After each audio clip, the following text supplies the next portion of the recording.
6 months had passed since first contact and the agricultural world of Velaris 7 had never been more peaceful. 12 million Valorians worked the fertile fields that covered the planet's surface, and they sent their harvests across collective space to feed hundreds of colony worlds. Children played in the streets of quiet towns, and elders watched the sunset from comfortable porches, and no one thought about war or violence or the darkness between stars. Human patrol group called Shepherds Watch had arrived 3 days ago on what the diplomatic corps called a goodwill tour. 4 vessels had taken up orbit around Velaris 7, and their crews had been granted shore leave, and the locals had been nervous at first about hosting the strange predator species, but the humans had proven to be friendly and curious and surprisingly gentle, and many Valorians had begun to relax around their new allies. Captain Marcus Cole of the United Earth Coalition vessel Prometheus stood on the bridge of his ship and watched the blue-green world turn slowly beneath him. He was a tall man with gray at his temples and scars on his hands from decades of service, and he had seen enough combat to last several lifetimes. This assignment was supposed to be easy and peaceful, and a chance for his crew to rest after a difficult year of border patrols. Tactical officer's voice shattered that peaceful illusion.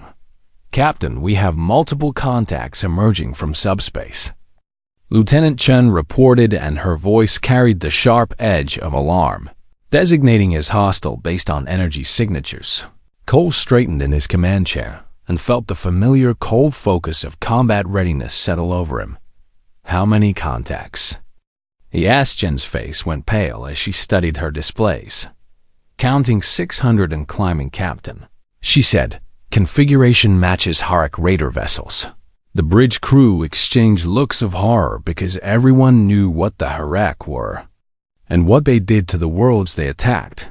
The Harak were a locust species that swept across civilizations and stripped them bare, and they took slaves and resources and left nothing but ash and bones behind. Time until they reach weapons range of Velaris 7. Cole demanded 47 minutes at their current approach speed.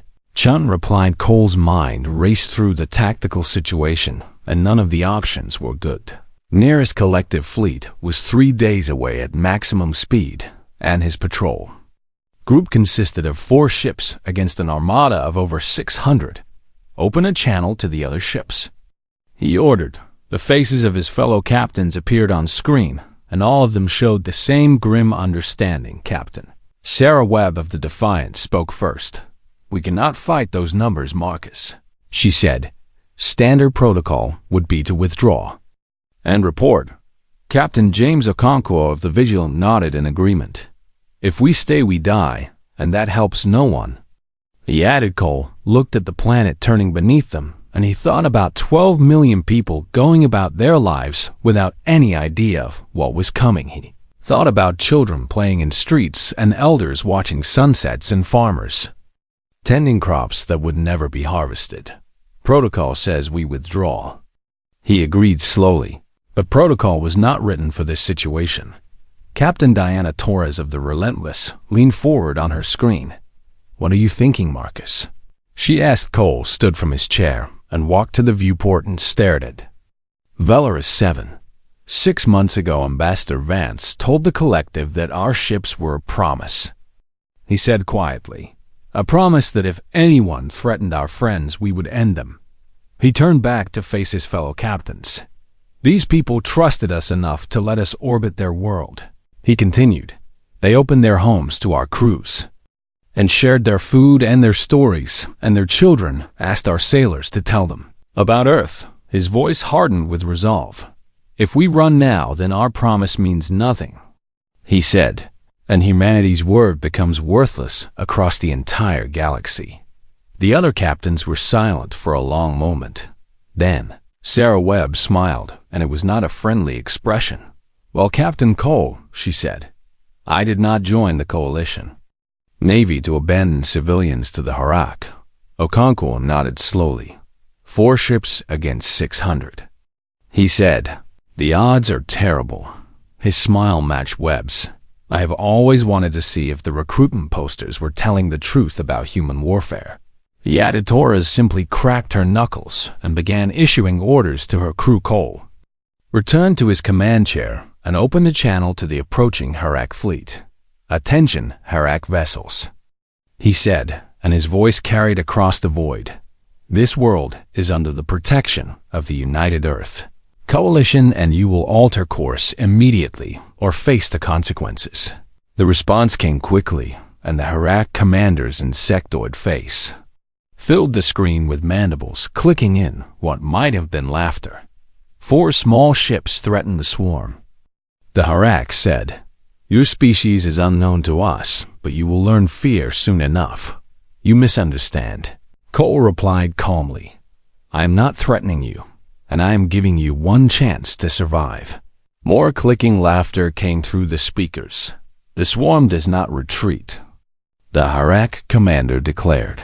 "We will consume your vessels and enslave your crews, and then we will feast upon the world you foolishly tried to protect." Cole nodded as if he had expected nothing else. "Then I want you to remember this moment," he said. "Remember that you were given a choice, and remember that you chose wrong." He cut the transmission and looked at his bridge crew, and every face showed determination without doubt. "All hands battle stations," he announced. "Charge all weapons and raise shields to maximum and prepare for combat acceleration." The Prometheus came alive around him as systems powered up and crew members rushed to their positions, and the ship transformed from a diplomatic visitor into an instrument of war similar. Reports came in from the Defiant and the Vigilant and the Relentless as 4 human warships prepared to face impossible odds. Cole opened a channel to the planetary government below. "Administrator Vethran, this is Captain Cole of the UEC Prometheus," he said. "I regret to inform you that a Harak raiding fleet is approaching your world." The Valorian administrator's face appeared on screen, and terror filled his eyes. "Captain, we have no defenses," he said. "Our fleet is days away, and we cannot evacuate 12 million people in time." "You will not need to evacuate," Cole replied. "We are going to stop them." Vethran stared at him in disbelief. "You have 4 ships," he said. "The Harak number in the hundreds." Cole smiled, and it was the smile of a wolf baring its teeth. "Administrator, I want you to understand something about humanity," he said. "We spent 10,000 years fighting each other, and we got very good at it." He stood and straightened his uniform. "Today you will see what human ships were designed to do," he continued, "and I suggest you tell your people to watch the sky because they will want to remember this." He cut the channel and turned to his crew. "Navigation plot and intercept course," he ordered. "We meet them head-on before they get anywhere near weapons range of the planet." Lieutenant Chen looked up from her console. "Captain, at maximum combat acceleration, we will reach engagement range in 12 minutes, she reported. Cole nodded and gripped the arms of his chair. Then, in 12 minutes, the Harak learned why the collective scanners could not calculate a threat level for human warships. He said, the 4 ships of Shepard's Watch burned toward the approaching swarm, and behind them, a peaceful world waited. 12 million people looked up at the sky and wondered if they would live to see another sunrise, and 4 human captains prepared to show the galaxy exactly what humanity was capable of. The battle lasted 11 minutes. Elder Mothrai watched the sensor recordings aboard the collective flagship Eternal Resolve, and she could not speak and she could not look away. The fleet had arrived 3 days too late to help, and now they could only study what had happened and try to understand. The recordings began with 4 human ships accelerating towards 600 Harak vessels, and the mathematics of that engagement should have been simple. 4 against 600 meant the humans would die quickly, and the Harak would barely slow down. The mathematics lied. First volley from the human ships crossed the void like lightning made solid, and each shot found its target with precision that seemed almost supernatural. Harak vessels exploded in chains of fire as railgun rounds traveling at fractions of light speed punched through shields and armor and reactors. The buzz swarm formations scattered and regrouped and returned fire with everything they had and the space between the fleets. Filled with energy beams and missiles and death, and the human ships danced. Mothray had never seen anything move like that, and she doubted she ever would again. Prometheus rolled and twisted through incoming fire with movements that should have torn the vessel apart, and her weapons never stopped firing. The Defiant split away and drew dozens of HFY ships after her before turning and destroying them all in a single devastating broadside. The Vigilant held position like an immovable fortress, and her point defense systems created a wall of destruction that nothing could penetrate. The Relentless lived up to her name and pushed deeper into the swarm than any sane commander would have dared. Through it all, the humans spoke to each other on open channels, and Mothray listened to their voices with growing wonder. They did not sound afraid. They did not sound angry. They sounded like professionals doing a job they had trained their entire lives to perform. Defiant break left and engage the flanking group. Captain Cole commanded. Vigilant, give us covering fire on approach vector 7. Captain Webb replied. Relentless, you are taking too much damage. Pull back to formation. Captain Okonkwo warned. Negative, Vigilant, I have them right where I want them. Captain Torres responded. The HFY fought back with desperate fury, and they outnumbered the humans by more than 100 to 1, and surely weight of numbers would eventually tell, but the humans would not stop. A Harak beam carved through the Prometheus's port shields, and hull and atmosphere vented into space, and damage alarms screamed across every frequency. Captain Cole's voice came through calm and steady. Seal deck 7 and redistribute power to weapons. He ordered. Torres, cover our approach. The Relentless swept between the Prometheus and the attacking Harak, and her guns blazed, and a dozen enemy vessels died. Defiant took a direct hit to her engine section, and her acceleration dropped by half, and still she kept fighting. The Vigilant shields failed entirely, and her hull glowed cherry red from absorbed energy, and her crew kept firing minute by minute. The HFY numbers dropped. 100 destroyed, then 200, then 300. And still the humans did not retreat. The swarm had never encountered anything like this, and their formation began to break apart as individual ships decided that survival mattered more than victory. Captain Cole opened a channel to the fleeing vessels. This is your final chance, he said. Surrender now, and we will spare your lives. Some of the HFY listened and dropped out of formation and powered down their weapons. The others tried to run.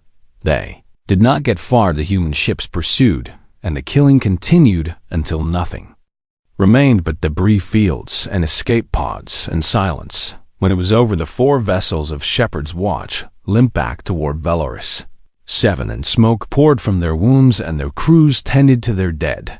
47 human sailors have given their lives to protect a world that was not their own. 612 HFY ships had been destroyed in 11 minutes. Elder Mothray stood on her bridge and watched the recordings end, and she found that tears were streaming down her face. How? She whispered. How did they do that? Her tactical officer shook his head in stunned disbelief. Our scanners recorded the entire engagement, and I still cannot explain it, he admitted. Their weapons are devastating, yes, but their real advantage is something else. What? Mothray asked. They never hesitated, the officer replied. Every maneuver was perfect and every shot was calculated, and they moved like a single organism with 4 bodies. He looked at Mothray with something like awe in his eyes. We train for war as a necessity, he said. They train for it as an art form. The collective fleet took up orbit around Valoris 7, and Mothray transported down to the surface to meet with the human survivors. She found Captain Cole standing in a field outside the capital city, and he was watching the sunset with tired eyes, had bandages on his arms and burns on his face, and he moved like every step caused him pain. Captain Cole, she said softly as she approached. He turned and managed a weak smile. Elder Mothray, he replied. "I apologize for the mess we made of local space." Mothra stared at him and tried to find words and failed. "You saved 12 million lives," she finally said. "4 ships against 600, and you saved them all." Cole's smile faded, and something heavy settled behind his eyes. "We lost 47 good people," he said, "and I will carry their names with me forever." He turned back to watch the sunset, and the colors painted his wounded face in shades of gold and red. "We did not want this fight," he continued quietly. "We came here hoping for peaceful trade and cultural exchange, and instead we had to become what we hate most." Mothra moved to stand beside him. "You became protectors," she said. "We became killers," Cole replied. "Good at it, yes, but killers nonetheless." They stood in silence for a long moment and watched the sun sink toward the horizon. "Ambassador Vance told me about your promise," Mothra said. "About what human ships represent." Cole nodded slowly. "A promise we hoped we would never have to keep," he said. "You kept it today," Mothra replied. "For people who are not your species on a world that is not your own." Cole looked at her, and his eyes held depths of pain and determination, and something that might have been hope. "When Vance offered you our friendship, she meant it," he said. "And friendship means something to humans." He gestured at the peaceful fields around them and the distant lights of the city beginning to glow in the gathering dusk. "Those people trusted us to protect them," he said. "And they were right to trust." Mothra felt something shift in her understanding of humanity and the universe and everything she thought she knew about the nature of power. "What will you do now?" she asked. Cole smiled again, and this time it reached his eyes. "We will repair our ships and honor our dead and continue our mission," he said, "because the galaxy is vast and there will always be those who threaten the innocent." He turned to face her fully, and humanity will be there to stop them. He continued, "Because that is who we choose to be." Later that night, Mothra composed a message that would be broadcast across every collective world and to every species with ears to hear. "Today the humans showed us who they truly are," she wrote. "They are not the monsters their weapons suggest, and they are not the peaceful traders they claim to be. They are something far more important. They are guardians. Their ships scream of destruction because they were built to end any threat completely and without mercy, but the hands on those weapons belong to people who weep for their fallen comrades, and who watch sunsets, and who chose to die rather than abandon those they call friends. The humans are not to be feared. They are to be treasured. For in the darkness between stars, they have chosen to be shepherds. And God help anything that threatens the flock." The message spread across the galaxy, and species that had never heard of humanity learned their name, and everywhere the message went. Civilizations began to understand that something had changed. A new power had risen among the stars, and they carried weapons that made scanners shriek with terror. But they also carried something else. They carried a promise, and they intended to keep it.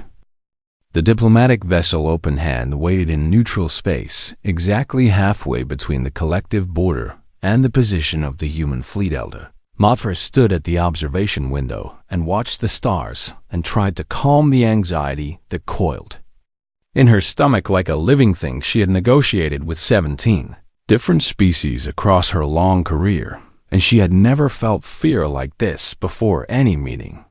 The security detail behind her consisted of 12 of the finest warriors the Paulist Collective had ever produced, and each of them wore full combat armor and carried weapons that could punch through starship hulls. None of them looked confident. "Elder, the human shuttle is approaching," announced the communications officer. Mothra turned from the window and straightened her ceremonial robes and composed her expression into the neutral mask of a diplomat. "Open the docking bay and escort our guests to the meeting chamber," she ordered. The minutes that followed felt like hours as Mothra waited and listened to the reports coming through her earpiece. The human shuttle had docked without incident, and the humans were disembarking, and they were walking through the corridors. toward her position. Then the security captain's voice crackled through with an edge of panic. Barely contained. "Elder, we have a situation," he said.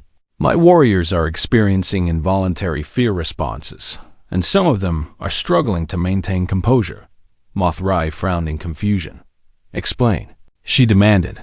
"The humans," the captain replied, and his voice dropped to a whisper. "There is something wrong about them, and every instinct I have is screaming that we are in the presence of predators." Before Mothrai could respond, the chamber doors opened, and the human delegation entered. There were only 3 of them, and they wore simple clothing without armor, and they carried no visible weapons, and yet Mothrai felt it immediately. The security captain had been right. Her body recognized danger on a level that her mind could not explain, and every cell screamed at her to run, to hide, to escape before it was too late. The lead human stepped forward, and Mothrai forced herself to stand her ground. This creature was small compared to a Valorian warrior, standing perhaps 5.5 feet tall with soft-looking skin, and no visible claws or natural weapons. And yet, Mothrai's heart pounded and her hands trembled, and she understood in that moment what prey felt like. The human smiled, and Mothrai saw teeth, and those teeth belonged to an omnivore, and the shape of them spoke of a species that had spent millions of years hunting and killing and eating meat. "Elder Mothrai," the human said in perfect Valorian, and her voice was warm and friendly. "I am Ambassador Celia Vance of the United Earth Coalition, and I'm honored to meet you." Mothrai found her voice, though it took more effort than she wanted to admit. "Ambassador Vance," she replied, and she was proud that her words came out steady. "The collective welcomes you, and we are pleased to begin this dialogue." They moved to the meeting table and sat across from each other, and the other humans took positions behind their ambassador, while Mothrai's guards did the same. The fear did not fade, and Mothrai noticed that her warriors had positioned themselves with hands near their weapons without even realizing they had done so. Ambassador Vance seemed to notice this too, and her expression shifted to something that looked almost like sadness. "I apologize for the discomfort our presence causes you," she said gently. "We have encountered this reaction before with other species, and we understand that it is not intentional." Mothrai tilted her head in surprise at this acknowledgement. "You know that you frighten us," she said. "Yes," Vance confirmed. "Our scientists believe it is an evolutionary response, and that your instincts recognize us as apex predators, even though we mean you no harm." She spread her hands in a gesture of openness. "Humans evolved on a world where we were not the fastest or the strongest species," she explained. "We survived by using our minds and our tools and our ability to work together in groups. And yet, you became predators," Mothrai observed.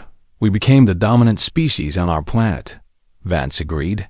"We hunted everything that could be hunted, and we outlasted everything that could not be hunted. And eventually, there was nothing left that could threaten us, except ourselves." This caught Mothrai's attention, because it connected to the theories she had heard from young. "Trellin, your species fought amongst itself," she said. Ambassador Vance's expression grew serious, and something ancient and heavy passed behind her eyes. "For thousands of years," she confirmed, "we divided ourselves by nation and by religion and by ideology, and we made war upon each other, with weapons that grew more terrible with each generation." She paused and seemed to gather herself before continuing. "We developed weapons that could poison the land for centuries," she said quietly. "We created bombs that could destroy entire cities in a single flash of light, and we built systems that could launch those bombs at each other within minutes." Mothrai felt the color drain from her face as she listened. "We came within moments of extinction more than once," Vance continued. "And still we kept building and kept fighting and kept perfecting the art of killing." "Why?" Mothrai asked, and her voice came out as barely a whisper. Ambassador Vance looked at her directly, and those soft human eyes held depths that Mothrai had not expected. "Because we could not trust each other to stop." she said, because every time one group developed a new weapon, another group had to develop a counter or risk annihilation. She leaned back in her chair, and her guards shifted slightly behind her. We learned a terrible lesson across those centuries of bloodshed, she said. We learned that the only way to ensure peace was to make war so devastating that no one would dare to start one. Mothra thought about the ships that had caused the gentle Inquiry's scanners to shriek with undefined terror. Your warships, she said slowly as understanding began to dawn. Our warships are not a threat. Ambassador Vance replied, and her voice carried the weight of absolute conviction. They are a promise. She met Mothra's eyes and held them. The promise is this, she continued. If anyone threatens our people or our allies or our friends, then we will end them, and we will do it completely and without mercy and without hesitation. The chamber fell silent, and even the air seemed to hold still. We spent millennia learning how to destroy each other, Vance said quietly, and now we carry that knowledge with us wherever we go, not because we want to use it, but because we pray we never have to. Mothra found herself believing this human, and she did not fully understand why. You choose peace, she said. Every single day, Vance confirmed. We wake up and we choose not to unleash the horrors we have created, and we hope that today will be another day where that choice remains easy. She smiled again, and this time Mothra saw the warmth behind the predator's teeth. We came to your space looking for trade and friendship and mutual understanding, Vance said. We have no desire for conquest or domination, and we have learned through bitter experience that such things bring only suffering. And yet you keep your weapons ready? Mothra observed. Always, Vance agreed without hesitation. Because the galaxy is vast, and we do not know what threats exist beyond the next star. She reached across the table and offered her hand in what Mothra recognized as a human gesture of friendship. We offer you our hand in peace, Elder Mothra, she said. And behind that hand stands the full might of human innovation and human determination and human fury, should anyone ever threaten those we call friends. Mothra looked at that small soft hand, and she thought about everything she had learned today. She thought about ships that made scanners scream, and weapons that could crack worlds, and a species that had nearly destroyed itself before reaching the stars, and she thought about a people who had learned from that destruction, and who now offered peace with one hand while holding thunder in the other. Slowly, and with great deliberation, she reached out and took Ambassador Vance's hand. The collective accepts your friendship, she said, and we will work to build trust between our peoples. Vance's smile widened, and for just a moment, Mothra could see past the predator and glimpse the person beneath. That is all we ask, the human said. A chance to prove that we are more than our weapons. They released hands, and the negotiations began in earnest, and Mothra found herself hoping that this strange, terrifying, wonderful species would become the allies they promised to be, because she suspected that having humans as enemies would be the last mistake the collective ever made. The Axiom of Peace was the largest space station ever constructed by the Valorian collective, and it hung in orbit above the homeworld. Like a silver crown of civilization, Fleet Admiral Sarn Thai stood at the head of the council chamber, and he stared at the holographic display with an expression that mixed confusion with growing dread. The transmission from the gentle Inquiry had arrived 6 hours ago, and since then the entire leadership of the collective had gathered to study its contents. Play the scanner data again, ordered Elder Mothra from her seat at the curved table, and her ancient voice carried the weight of 3 centuries of wisdom. The hologram shifted and showed the 12 unknown vessels in perfect detail, and every council member watched in silence. As the threat assessment numbers flickered and died, Scientist Prime Kesseth rose from his chair and approached the display with the nervous energy of someone who had discovered something terrible and could not stop thinking about it. I have analyzed the sensor readings from 17 different angles using every mathematical model we possess, he said.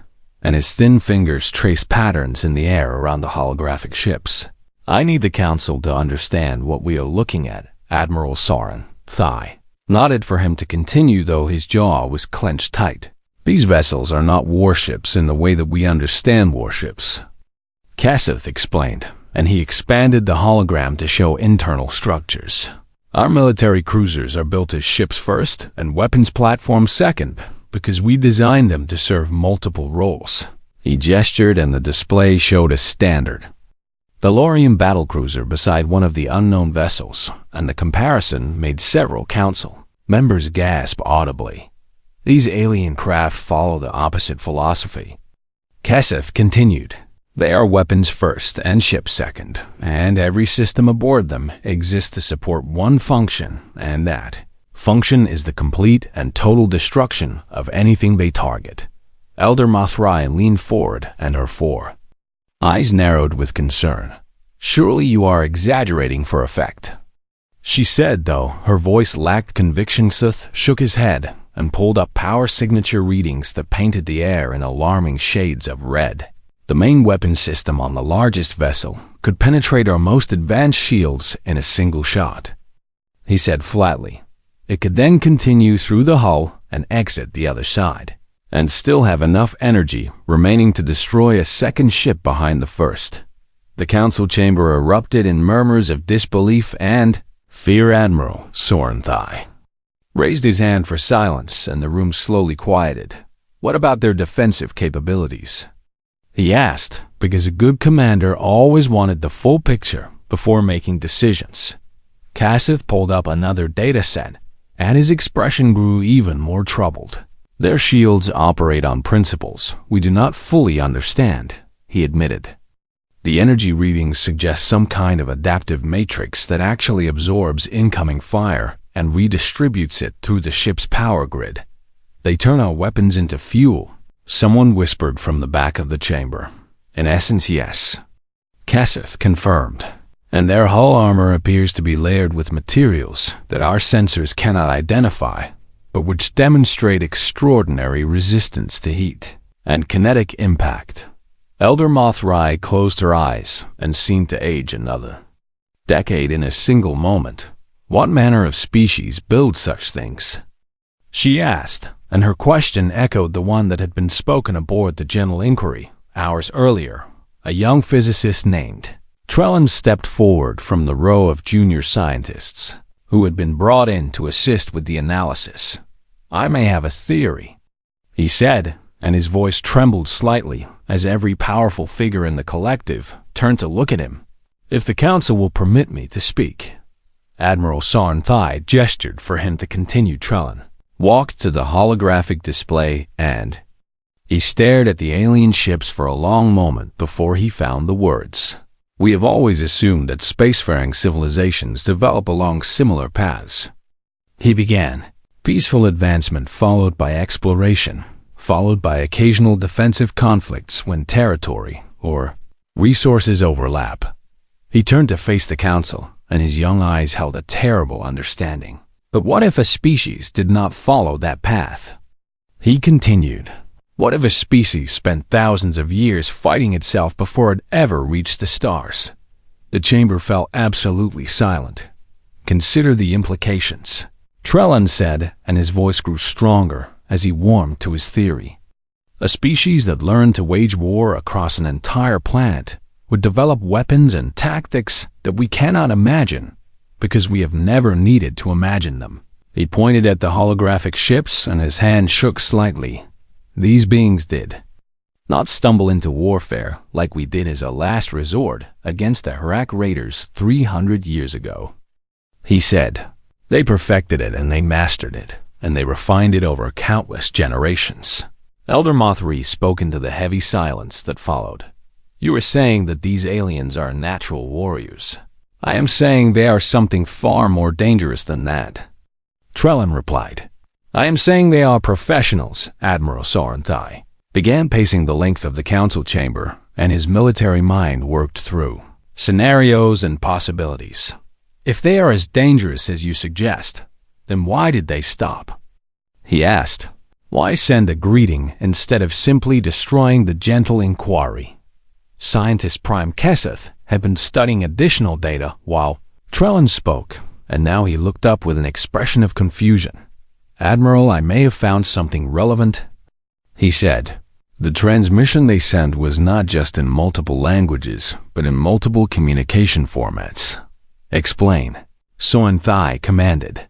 "They broadcast their greeting in radio waves and subspace frequencies and laser, pulse codes and gravitational wave modulation." Kesseth listed. "They used every communication method known to the collective and several that we have only theorized about." He paused, and his confusion deepened. "Admiral, they wanted to make absolutely certain that we understood them," he said. "They took extraordinary care to ensure their message of greeting would not be misinterpreted. That does not match the profile of a purely aggressive species." Elder Mothri observed. Before anyone could respond, the chamber doors opened and a communications officer rushed in with a datapad clutched in her hands. "Forgive the interruption," she said breathlessly, "but we have received a new transmission from the unknown fleet." Admiral Soren Thai took the datapad and read its contents, and his expression shifted through surprise and uncertainty, and something that might have been hope. "They are requesting formal diplomatic contact," he announced. "They call themselves humans, and they say they come from a world called Earth, and they wish to establish peaceful relations with the collective." The council erupted into debate, with voices overlapping as everyone tried to speak. At once, Elder Mothri stood and raised her arms, and her ancient authority silenced the chamber. "We have two possibilities before us," she said calmly. "Either these humans are deceiving us about their peaceful intentions, or they genuinely seek friendship, despite building the most terrifying warships we have ever seen." She looked around the table at her fellow leaders. "Either way, we must meet them, and we must learn more."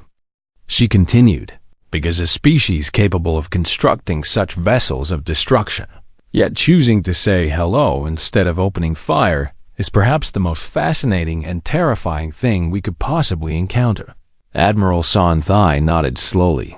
"I will assemble a diplomatic delegation," he said, "and I will ensure that our own fleet stands ready in case this turns out to be a trap." He looked at the holographic display one final time, and those impossible ships still hung there waiting, though I suspect that if they wanted to destroy us, our entire fleet would not be enough to stop them. He admitted quietly. The council chamber emptied slowly as everyone went to prepare for what might be the most important diplomatic mission in collective history. Only Trellan remained behind, staring at the images of the human warships and wondering what kind of species could create such instruments of devastation and still choose peace. He did not know the answer yet, but he suspected that learning it would change everything the collective believed about the nature of civilization itself. Kethra had spent 40 years reading the stars through scanner displays, and she had never seen anything like this before in her entire career aboard Valorian survey vessels. The gentle inquiry drifted at the edge of collective space where the Calorian survey vessels. The gentle inquiry drifted at the edge of collective space where the edge of collective space where the star map showed nothing but empty void and dead systems that no species had bothered to claim in 10,000 years of galactic civilization. She pressed her four-fingered hands against the console and watched the numbers scroll across her screen. And none of them made any sense at all. Senior technician called Commander Yethasol from his position at the center of the bridge. "What is causing that alarm?" The alarm had started 3 minutes ago, and it had not stopped since then, and Kethra did not have an answer that would satisfy anyone. "I am still trying to determine the source, Commander," she said, and her voice remained steady, even though her hearts were beating much too fast inside her chest. Scanner system had detected something emerging from the dead zone, and the readings defied everything Kethra understood about physics and ship design and the fundamental nature of space travel. She ran the diagnostic sequence for the third time, and the results came back clean and the equipment was functioning perfectly. and that made everything so much worse. The scanners are not malfunctioning, she reported, and she heard the tremor in her own words. They are detecting something real. Commander. Yethasol rose from his seat and walked across the bridge to stand beside her station, and his presence should have been reassuring. But Kethra could see the confusion spreading across his face as he studied the display. Valorian Threat Assessment System was a marvel of engineering that had served the collective for over 2,000 years, and it could analyze any vessel and calculate its danger level on a scale from 1 to 100. A peaceful cargo ship registered as a 2 or 3, and a standard military cruiser came in around 40, and the most dangerous battleship ever recorded by the collective had scored a 67. Vessels emerging from the void were not registering numbers at all. The screen showed only 2 symbols that Kethra had never seen outside of theoretical error documentation, and those symbols were null and undefined. That is impossible, Yethazol whispered, and his usually calm voice cracked slightly. Run the assessment again. Kethra obeyed, and the system cycled through its calculations, and the same impossible result appeared on screen once more. Commander, I do not think you understand what this means, she said slowly. The threat assessment is not broken, and it is not confused, and it is not returning an error. She turned to look at him directly, and she watched his golden eyes widen as understanding began to dawn. The system cannot calculate a threat level because these vessels exceed every parameter we have ever programmed into it. She continued, it has no framework for what we are looking at. The bridge fell silent as every crew member stopped their work and turned to stare at the main view screen where the distant shapes of the unknown fleet hung against the backdrop of stars. There were 12 vessels in total, and they moved in perfect formation with a precision that spoke of either advanced automation or terrifying discipline, or perhaps both. Kethra switched her display to visual analysis as she felt her stomach drop as the images resolved into clarity. Valorian warships were elegant things, built for multiple purposes with weapon systems added almost as an afterthought because the collective believed in defense rather than aggression. These vessels were different, and the difference was so profound that it took Kethra several moments to process what she was seeing. The unknown ships were not vessels that carried weapons.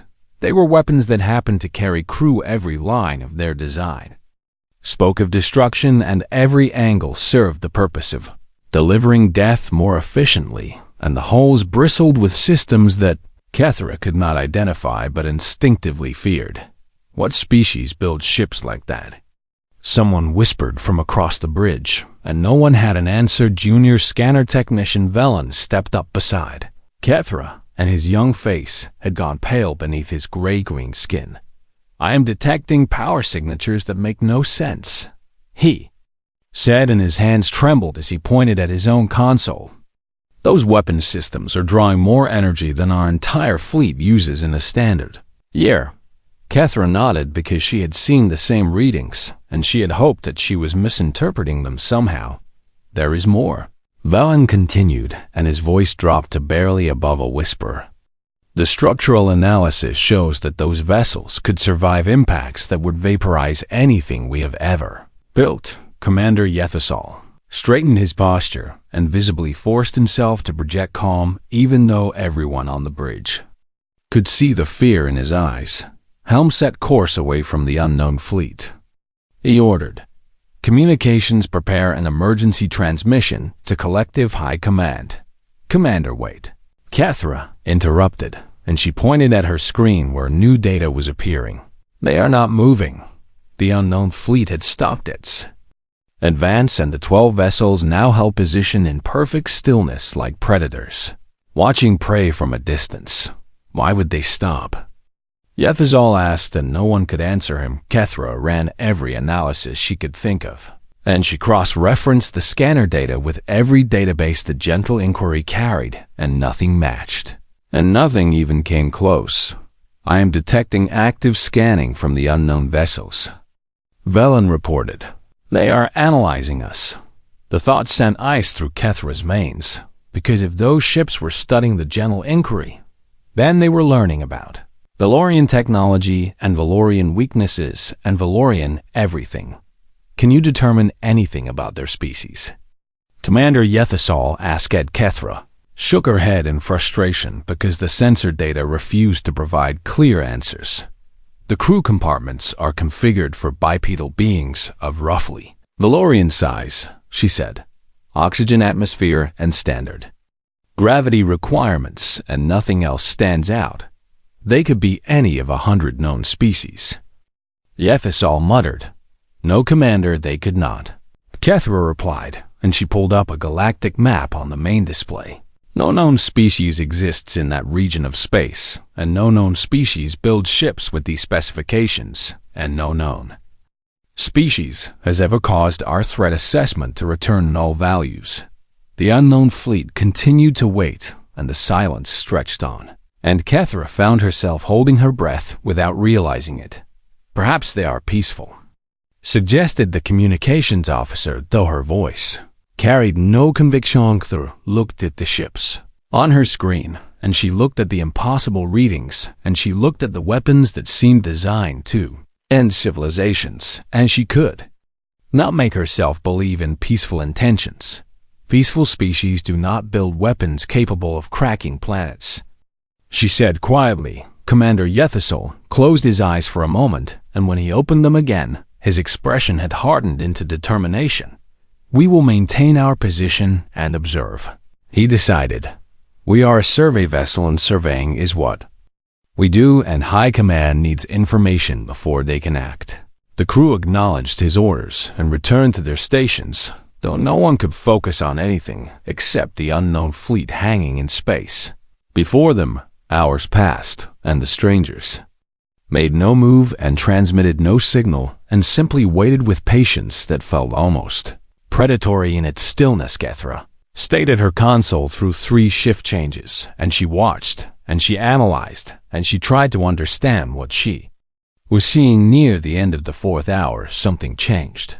Commander, she called out, and her voice carried across the suddenly silent bridge.